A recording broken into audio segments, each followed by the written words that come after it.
Let's ask ourselves for a minute, what does trigger warning really mean?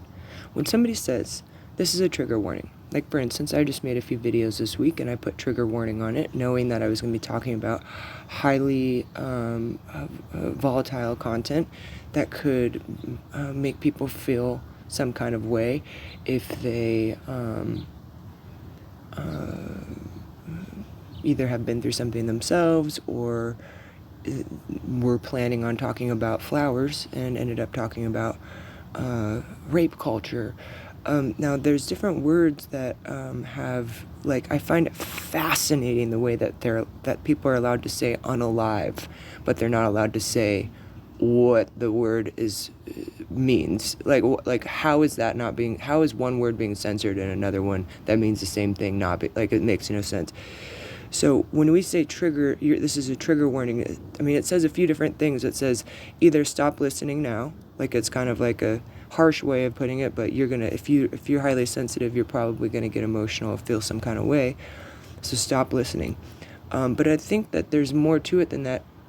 You can't in the middle of a conversation be like, all right, stop listening. Like, so maybe we need to think of like tools that we can offer throughout the process of being triggered and coming down from being triggered, because so what? So once you get triggered, so what?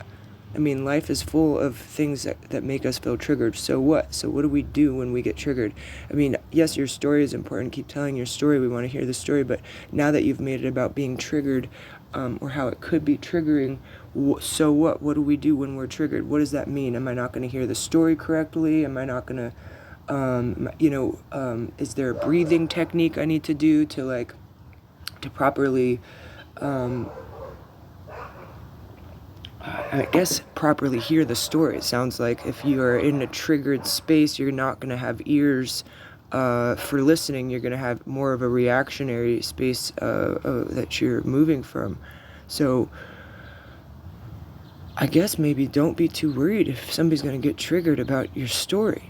Like, maybe we shouldn't give any trigger warnings, and if somebody gets triggered, then we can go from there. I don't know, like, the warning, if it's really helping anything, because it's, first of all, you're not telling the story, and second of all, so what if you get triggered? Like, I mean, I guess that's why we don't tell half of the things that we tell, because we don't want to upset anyone.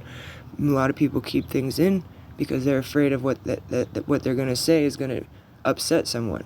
So that's why the trigger warning is there. But what do we do once we're triggered is also necessary to look into.